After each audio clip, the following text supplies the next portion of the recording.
Hello, everybody, and welcome to Sunday Night Live.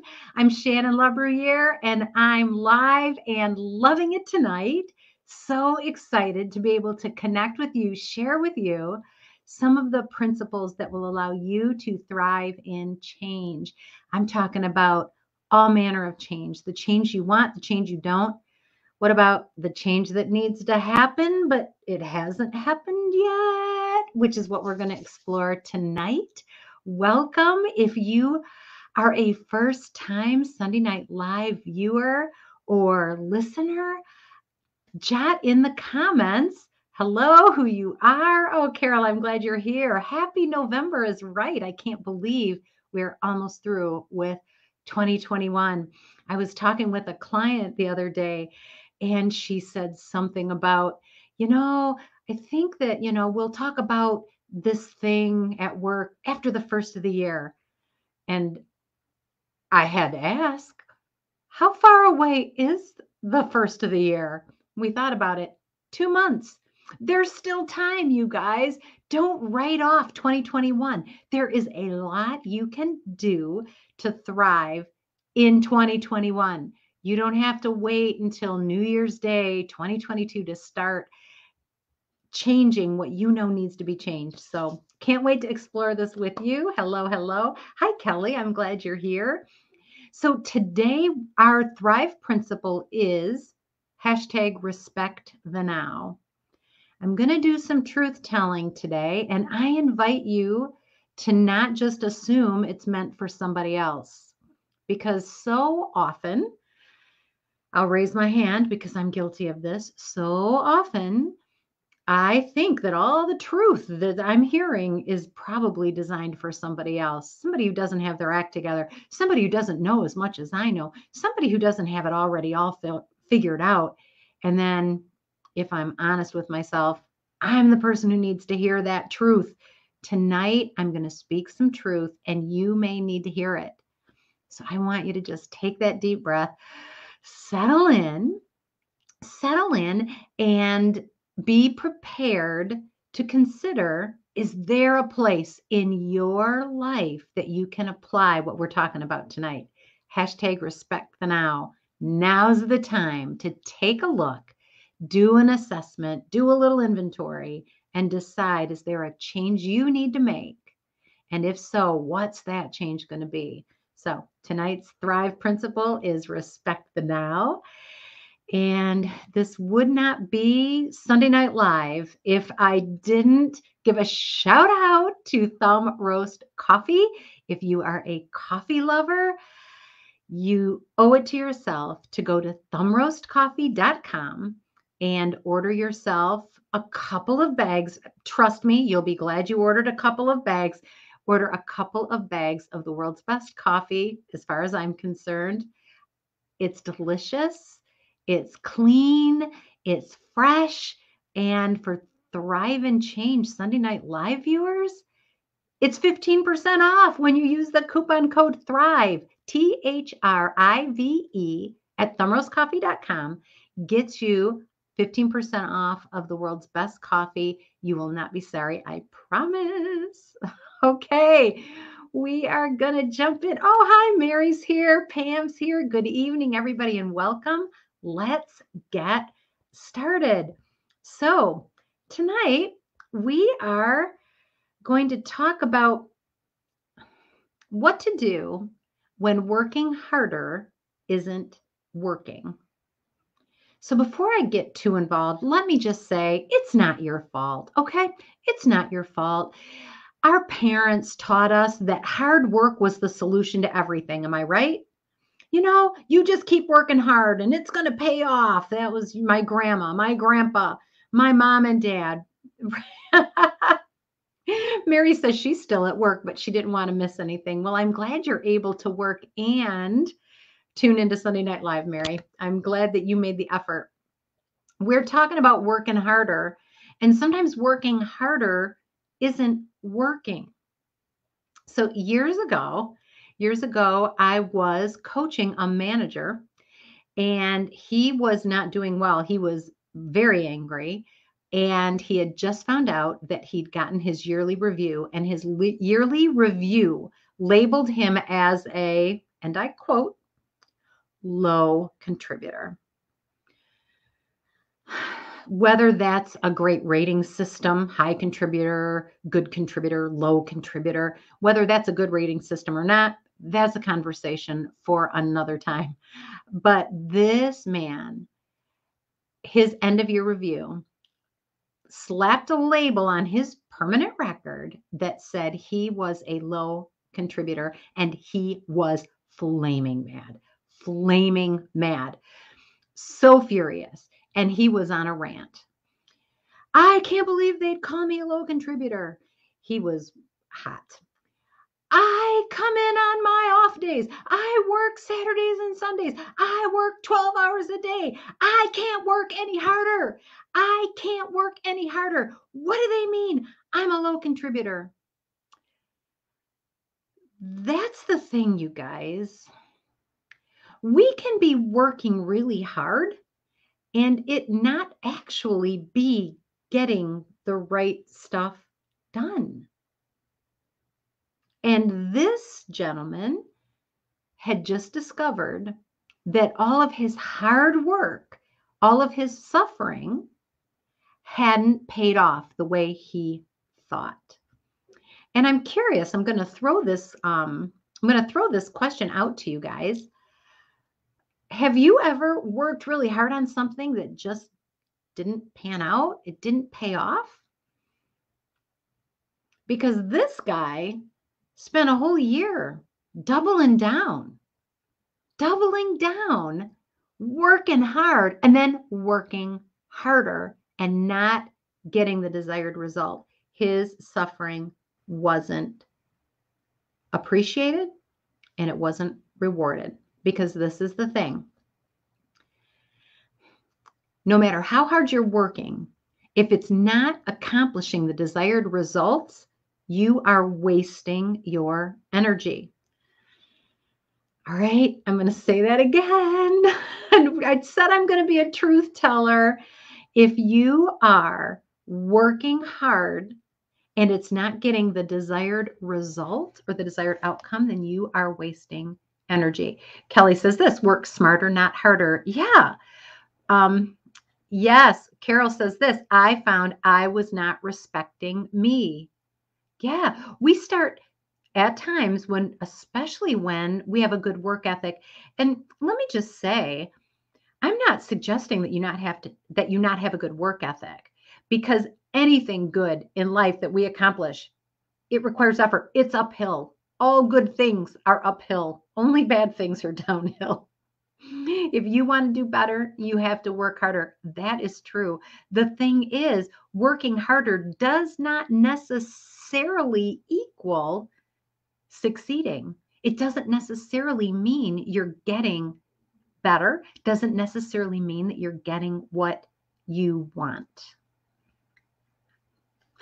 Carol says, I'm just so thankful that you said, just say no. Just say no is one of the key boundaries that we can put up that allows us to stop working harder. So we're going to talk a little bit more about things you can do to make sure that you're, like Kelly said, working smarter, not harder. This gentleman that I was working with,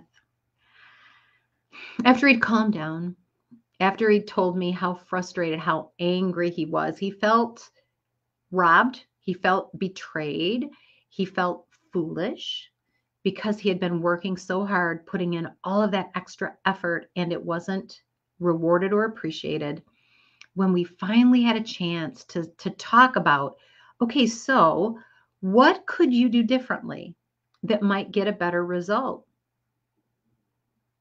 I am sorry to share, he was having none of it. He was having none of it. He didn't want to try to work smarter. He didn't want to try to do anything differently. What he wanted was to be able to keep doing what he'd always done and get a different result. And that, my friends, is the definition of crazy. When you think that you can keep doing the same thing you've always done and get a different result. And yet we find ourselves doing it. We find ourselves doing it. Mary says, I didn't know that you could say no. Mary, you can. You can say no in a pleasant tone of voice. You don't have to be angry in order to tell somebody no. You don't have to wait for all that emotion to build up until you just can't stand it anymore and you scream at the top of your lungs, no, I'm not. Doesn't have to be like that. We can, as people who are resilient and good at thriving in change, we can actually say no in a way that's respectful to people, but it allows us to not squander ourselves and our energy on things that we know aren't going to make a difference. They're not going to get us closer to where we know we need to be. Kelly's recently learned she can say that word. Practice makes perfect. Saying no is so beautiful. It's a beautiful gift, but again, for another night. So that manager who decided to double down, he decided to refuse to change. After a few sessions of working with him, he just came right out and said, all right, so what am I supposed to do? What am I supposed to do about this? And I had to tell him, because he was not coachable, because he wasn't willing to look at what he was doing and make adjustments so that he could get the outcome he wanted. Because he was unwilling to do that, I had to tell him, if you aren't willing to change what you're doing, then you are going to have to deal with the predictable outcome. And you will get this same rating next year. If you don't change what you're doing, you are going to get the same disappointing result. So the only recommendation I can make is, if you're going to continue doing the things that cause you to fail, don't do them 12 hours a day. Just do them 8 hours a day. And at least you'll have a little bit more time on your hands. He did not appreciate it. I wasn't kidding. I wasn't kidding. When we are doing something that isn't working, there is something inside of us that says, if I just did more of that, I'm sure that's the thing. If I just did it longer, if I just did it harder, if I just did it for many months, if I just did it, you guys, it's the same thing. When you're doing the same thing, you're going to get a predictable result. This is where some discernment comes in. So sometimes we do have to do the same thing over and over to get a good result. Sometimes we do. But you have to be honest with yourself. Are you simply working harder, doubling down on what hasn't worked yet? Or have you taken a look at what you're doing, the things that are exhausting you, the hard work that you're putting in, and are you being honest with yourself? Is this really getting me where I know I want to be? Is this the only path to getting where I want to be? Asking yourself that question is very important. Very, very important. You can take a step back from your hard work and ask yourself and be honest, is that hard work really going toward what I want, or am I working hard and working harder to, here's some pitfalls, here's some reasons why we sometimes work harder. Sometimes we're doing that because we do not want to face the truth, whatever the truth may be.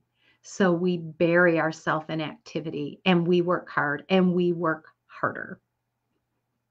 And we exhaust ourselves so that we don't have to do the challenging work of intentionally choosing to change. Why do we sometimes avoid that? Well, sometimes we're afraid of what people will think. Sometimes we're angry because we feel like we have a lot invested. We've got some sunk costs. We've put in a lot of time in this project, and every day that goes by and we're working harder on it, and it's clear this thing is going down. It's not working. And yet we continue to throw good money after bad, good energy after bad on a project, a cause, an idea that is not working. And deep down, we know it isn't. But because we're afraid to tell ourselves that, we're afraid to say we wasted all of that time, we sometimes decide to bury ourselves into working harder instead of working better. Working harder is not a replacement for doing better. I'm going to say that again. Working harder is not a replacement for doing better. I know I'm preaching to the choir here. somebody's got the wow symbol up there. I know I'm talking to somebody, but those of you who are tuning in to Sunday Night Live, I know that you want to do better. You want to grow. You're not like that manager that I spent hours coaching who was just uncoachable. He did not want to grow. He did not want to learn. He didn't want to do anything differently. You are different. You are a person who wants to grow, who wants to understand, and who wants to apply principles that allow you to get closer to your goals. I know that. And so I know that you are also going to be more willing to sit with this long after I'm done talking about it and examine the areas in your life where you are working hard. If working hard isn't working, it's time to make a change. It's time to make a change. There is no prize for suffering. There is no gold star on your forehead because you suffered. There just isn't. There just isn't. And we can sometimes get attached to suffering because something costs us a lot. We're suffering. We want others to value that. We want others to value that because we're suffering. It turns out they don't. They don't value that. They just don't value it. We value our suffering because we feel it. We know what it costs, but they do not value our suffering. They value our contribution. That's the lesson that manager did not want to admit, that he was valuing his suffering, but his employer was not. His employer was valuing results. I'm here to tell you that you, for yourself, can value your results. You can value them. You can look at the energy and the work that you're putting in, and you can say, is this suffering yielding the results in my life that I'm looking for? Sometimes suffering builds character. Sometimes suffering is stuff we can't avoid. My friends, there is going to be plenty of suffering in your life without you adding more. Useless suffering has no value. It has no value. If you are suffering for nothing, it is time to make a switch. All right. No extra credit for suffering. There's also no prize for good intentions. Oh, ow. I know that hurts. I know that hurts. But there isn't. There's no extra reward for good intentions. A long time ago, we got a kitty. Her name was Annika, and she was about this big. She was just a little, like a candy bar. She was little. And a friend of ours found her on the side of the road. Somebody had abandoned her. And when she rescued little Annika, who was probably not even 6 weeks old, little Annika had a parasite, some kind of a worm or something had burrowed into her skin. And so my friend who rescued her took her to a neighbor who worked for a vet. Okay, you can already see where this is going, I know. But Um, she took Annika to the neighbor who worked for a vet and got some medicine to help that sore to kill the parasite. And so things looked like they were getting better. And we decided to adopt that sweet little kitty, and we did. And my friend gave me the kitty and the tube of medicine and said, this was working. And yeah, you're supposed to keep putting that on that until it's healed.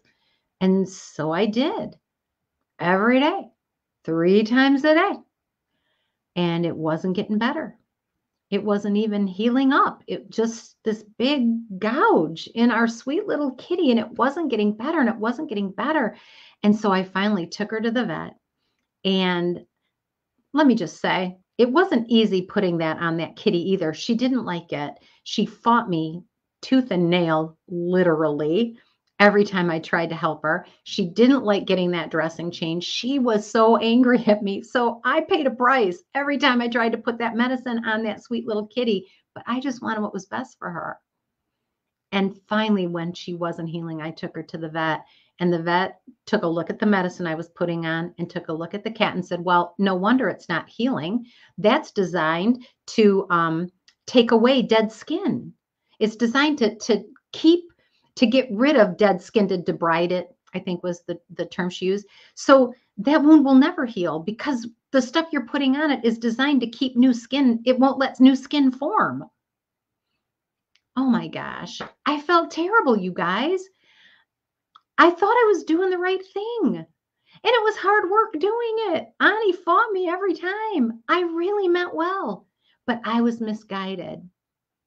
You could be working very, very hard with very good intentions, but if you are wrong, it doesn't matter how good your intentions are. You're not helping.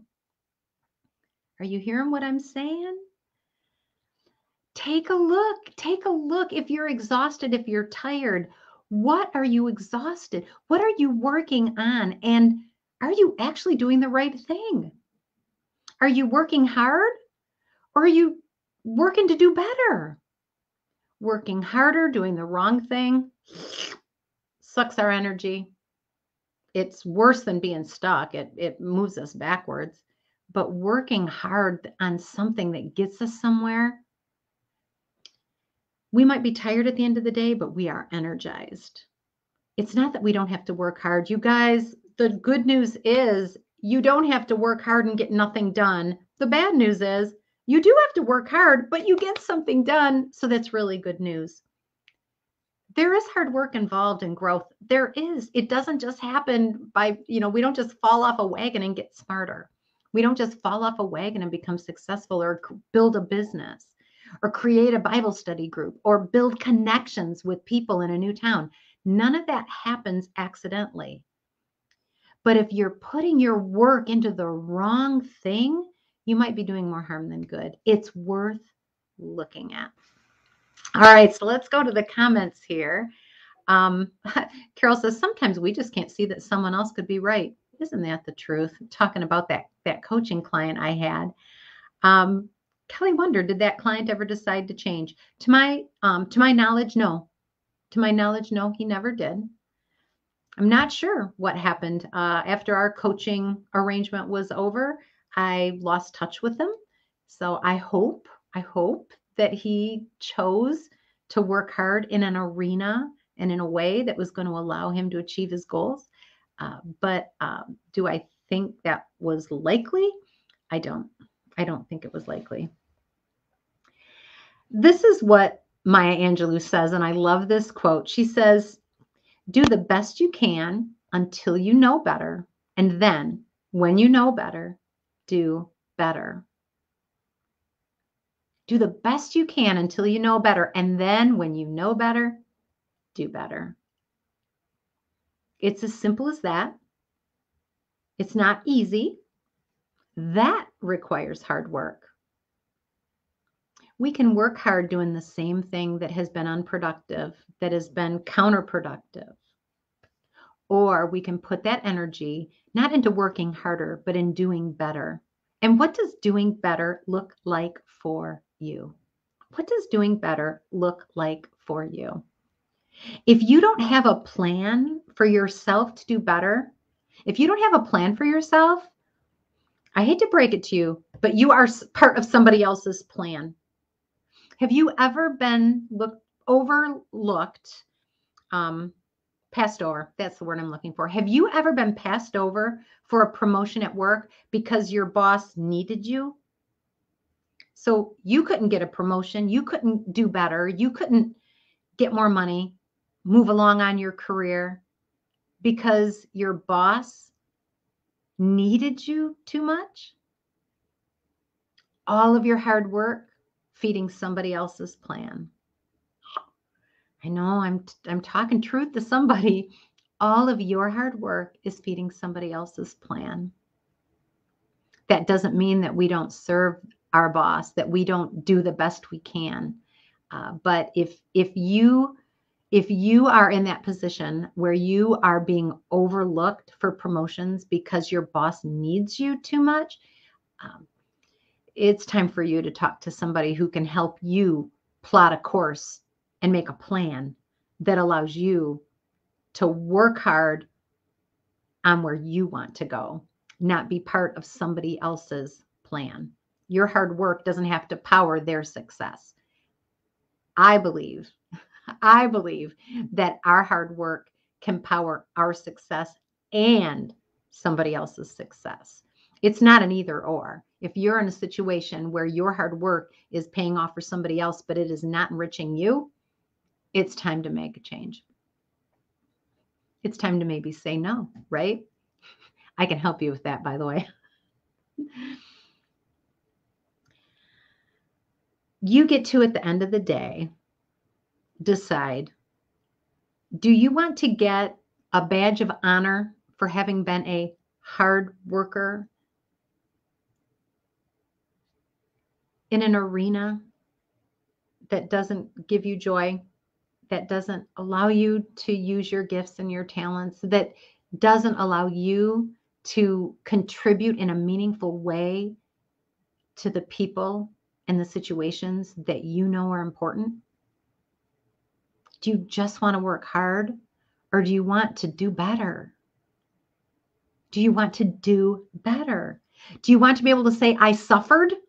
I suffered for 31 years in my career and they owe me big time. Okay,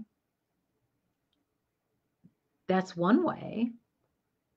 What about this way? What about saying, I worked really hard and I made an impact?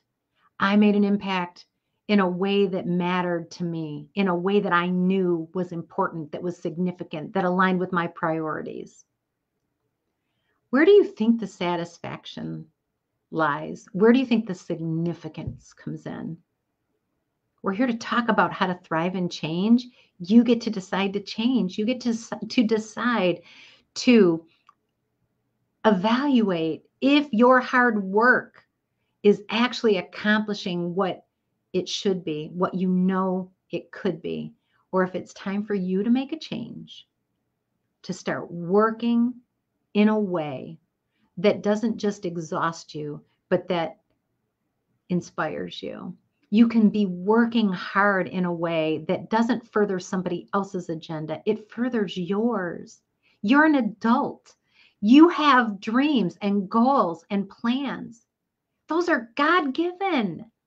You don't have to subject them to somebody else's agenda unless that's what you want to do.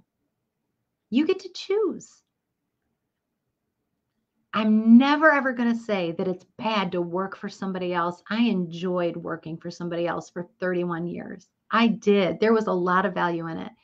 And I realized for me, there came a time when I had to make a different choice. The key thing isn't who you are working for.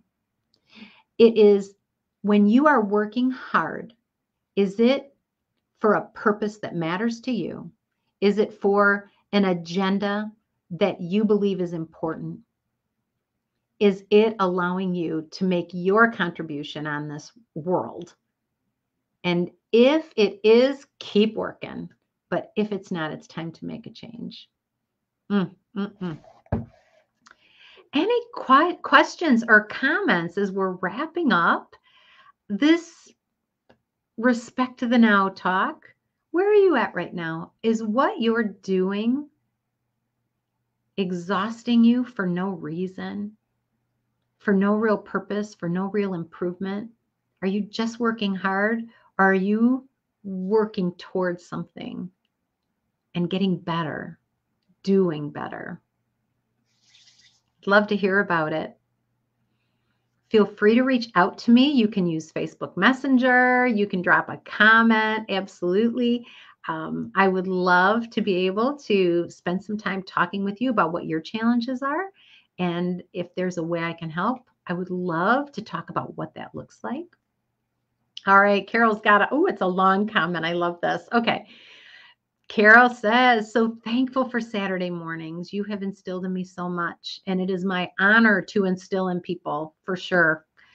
I'm still not where I want to be, but I'm so much better than I was a year ago.